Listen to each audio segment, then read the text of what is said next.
अपने मन के गुलाम हो। जो मन का गुलाम है वो इस दुनिया में नौकर है, जो मन का मालिक है वो इस दुनिया में राजा है।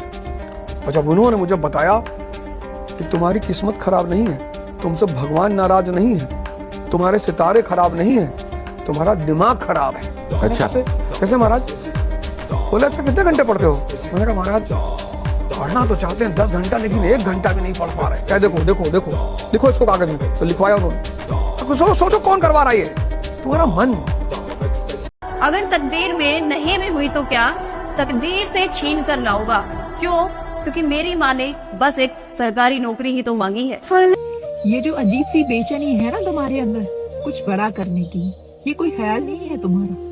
ये संकेत है इस बात का कि तुम्हारा वक्त आ चुका है। चाय के अंदर सारा टेस्ट चाय पत्ती का होता है, लेकिन चाय पीते समय हम उसी चाय पत्ती को सबसे पहले बाहर निकाल फेंकते हैं। उसी तरह से जिस दिन लोगों का आपसे मतलब पूरा हो जाएगा, वो सबसे पहले आपको अपनी जिंदगी से निकाल फेंकेंगे। महाभारत की एक बात बिल्कुल दिल को छू गई। अर्जुन बोलते हैं कि माधव कैसे धनुष उठाऊं, ये सब मेरे अपने हैं। तो माधव बोलते हैं कि हे पार्थ, यदि ये तुम्हारे अपने हैं तो सामने क्यों है, और यदि ये सामने खड़े हैं तो फिर तुम्हारे कैसे अपने हैं? तो धनुष उठाओ और अपने कर्तव्य का निर्वाण करो।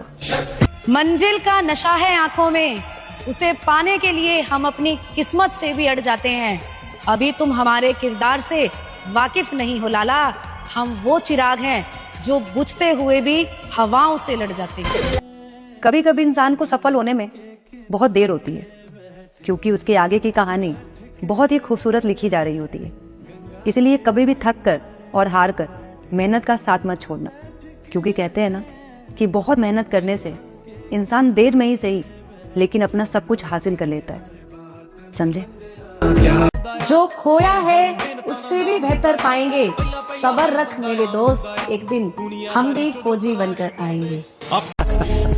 मेरी हस्ती को तुम क्या जलाओगे, मेरी हस्ती को तुम क्या जलाओगे, मैं तो जली हुई राख से भी उठना जानता हूँ। जो दूसरों का ज्यादा उपकार करता है ना, तो संसार में लोग उसे पागल समझते, दिमाग नहीं है ऐसा समझते हैं। वो अपनी बुद्धि से देख, आपको भागवती बुद्धि से देखना है, क्योंकि आपके ऊपर भगवान की कृपा है, तभी तो संत समागम में आ पाए। आप अपनी कमियों को दूर कीजिए, और देनहार कोई और है आपको दे देगा, ऐसी जगह दे देगा जहाँ कोई क्लेश नहीं, कोई अशांति नहीं, आप आनंदित हो जाएंगे, पक्का समझ लीजिए। गधे कभी किसी दौड़ का हिस्सा नहीं बनते, वो सिर्फ हंसते हैं उन घोड़ों पर जो रेस में भागते हैं। अब तुम्हारा समय है, दौड़ो, और ऐसे दौड़ो कि ये गधे अपनी सांसें रोककर तुम्हें देखें, एंड मेक श्योर अब इनकी सांसें हमेशा के लिए रुक जाए तुम्हारी परफॉर्मेंस देखकर। ठीक है, अभी भी समय है, अभी भी समय है, मैं अभी भी बता रहा हूं। ठीक है, प्लीज उठाओ कलम और दिन रात घिस दो। ये 5 महीने 5-6 महीने जो आपके आगे आने वाले हैं, अगर आपने ये 5-6 महीने संभाल लिए अपने आप, मैं अभी भी बता रहा हूं, वो 2 साल के कुकर्म सारे धुल जाएंगे। थोड़ा सब्र रखो, अभी इम्तिहान जारी है, कल ये वक्त खुद कहेगा आजा भाई चल अब तेरी बारी है। बेटा आप जहाँ पे बैठे हो, जिन जगहों से आप आ रहे हो, जिन घरों से आप आ रहे हो, उन्हीं घरों से हम भी आते हैं। ऐसे घरों में हम लोग के पास बहुत ज्यादा ऐसा चॉइस नहीं है, विकल्प नहीं है। सरकारी नौकरी कहते हो ना जानी, वो मोहब्बत है मेरी। इंसान का समय और स्थिति कभी भी बदल सकती है, इसलिए ना किसी को कमजोर समझें और ना ही किसी का अपमान करें। आप शक्तिशाली हो सकते हैं, लेकिन समय सबसे बड़ा शक्तिशाली है। जिसको मिली तू ए वर्दी, मुझे उसकी हथेली देखनी है।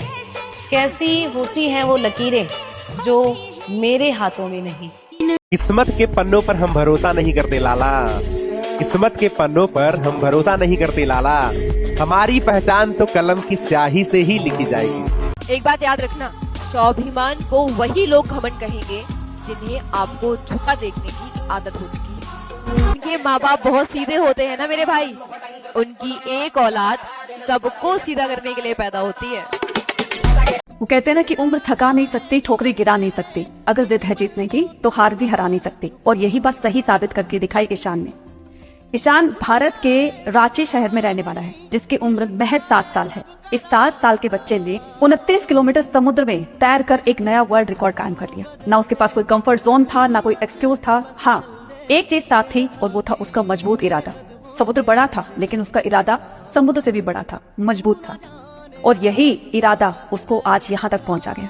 हम हारते नहीं है, थकते नहीं है, हमारे इरादे कमजोर पड़ जाते हैं और हम बहुत जल्दी उसके लिए हार मान जाते हैं। इसलिए आज अपने आप से एक प्रॉमिस करो कि जब तक मैं उस चीज को हासिल नहीं कर लूंगा तो रुकूंगा नहीं, है ना।